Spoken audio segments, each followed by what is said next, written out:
Roof leak inspection. Got a call for a leak right here behind me. Talked to the owner here. There's various issues going on. We're going to do a quick video inspection of the roof, of some things going on with it, just general inspection of everything.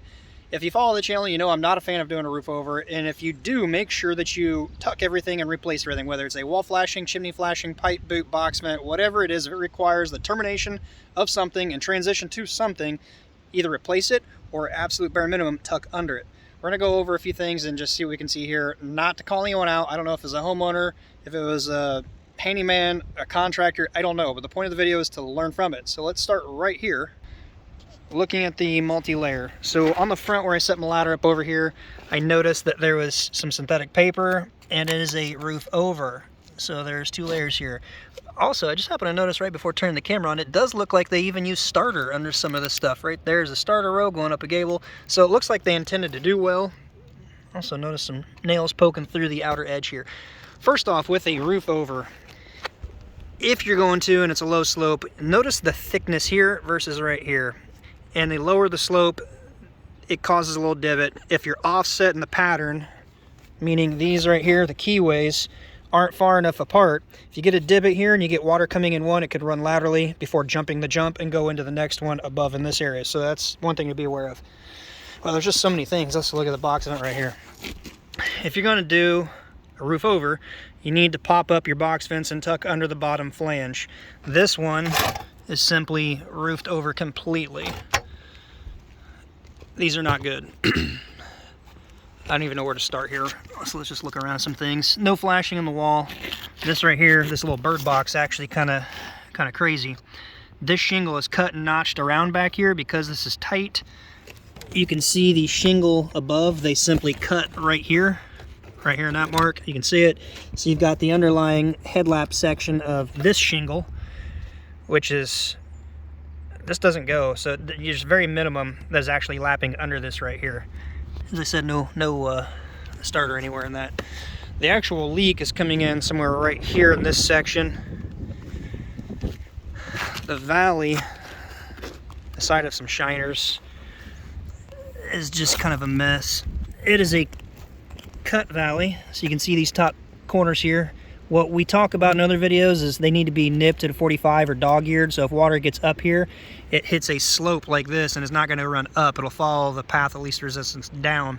The other thing you got to watch is, I had seen somewhere right here, you got nails very close right here into the valley. You really need to make sure that your nails are out of the valley sufficiently on both sides. So, cut marks in the valley from when they cut the valley, clean through. I found those here and there and everywhere. Keyway should not be this close to the valley. Chances are they've got a nail pinning it right there, which they do, which is in the area of the valley. Exposed nails. I happen to know a handful of other exposed nails, and the pattern is built up a bit in some areas. No new flashing in this wall. This kind of like rolls down, kind of weird and unique. But I noticed there's no flashing here. They just simply rolled paper up from the roof over layer. Again, when they cut the valley, they actually cut the shingles in the valley.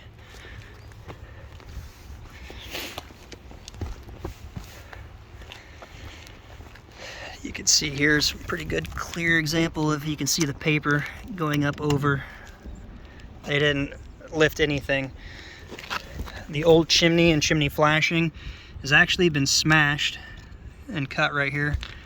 Nothing is wrapped, nothing is extended, so you got holes going in right there. There's no back metal added. So you got nails where they should not be, where water's flowing under here from the back side. You also have nails too low behind the back. Looks like when they cut this shingle, they actually started to score the metal, possibly cut through it. It's a thin mill finish. Again, they didn't tuck under this pipe boot here, and nails in bad locations. Here's a little bit more of an example of the ski jump. I don't know if the camera can show the angle of this. If you're on a lower slope, much lower than this, there's actually a hump right here. Any water that gets in these keyways, if it's a long, prolonged rain, it's going to go laterally out this way before it builds up enough to jump over this. So if you had another keyway close to one side or the other, you risk it coming in there. Again, every box vent is just simply roofed around. So any water hitting the backside and going around the sides is going under the new layer of shingles and is now trapped between the old and the new.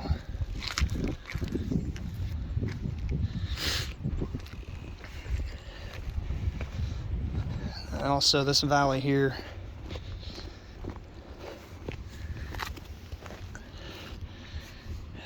yeah, I don't know what it's like they tried to do a,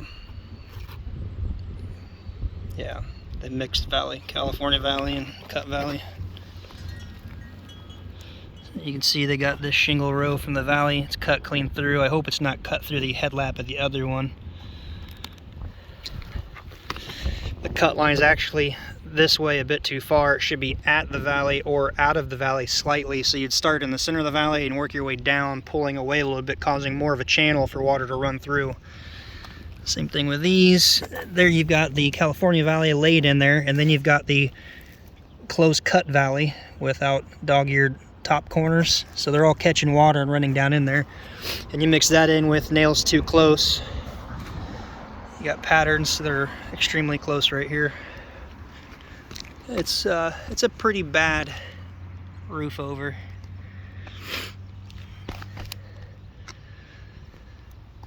Unfortunately, there isn't much of a repair I could recommend on this other than strip it all the way down, inspect the deck, replace any bad wood. Over time, when you got nails like this or in keyways, the higher up on the roof, it's less of an issue. Although it's not right, it's less of an issue because you have less rain hitting it. But the farther down they occur, the more rain runoff you have catching running down. Over time, you know, those aren't going to leak right away, but over time they start rusting out, wathering out, popping up, rusting away, causing a hole. And that's not good. This needs to just kind of be torn down and started over. Look at this right here real quick.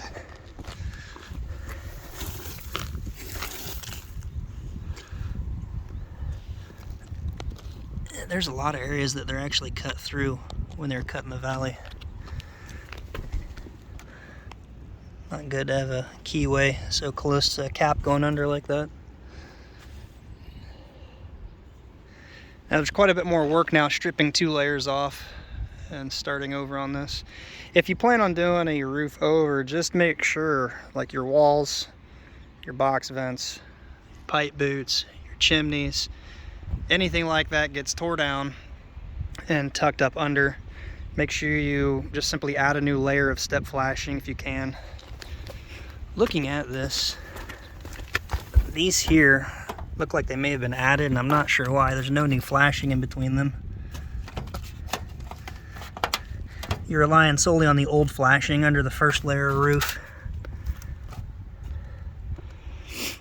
I've seen some where, say, this section I'm on was a room addition, and you've got old aluminum siding that had run all the way through there and they built up to it. In a case like that, what I recommend doing is take an angle grinder and carefully plunging into it just above the roof deck with a straight line, cut through all that. That way you can add flashing or add a stick of J channel in there and then flash it up both sides. Make sure you're cautious of your power coming through like that. So unfortunately on this one, there's not much that I recommend, nothing that I want to do other than possibly quote a tear off. Just looking at the copious amounts of roofing right here. I mean, it's a lot of roof build up here versus here, all the nails showing through. Anyway, I hope you got some benefit out of this. It's not intended to bash anyone, whoever did it, just to learn from it. So if you plan on doing a roof over, you make sure you take the time and kind of learn on what you need to tuck under and how to do it. I hope the video helps you. If you could, give it a thumbs up. Until next time, be safe, and we'll see you then.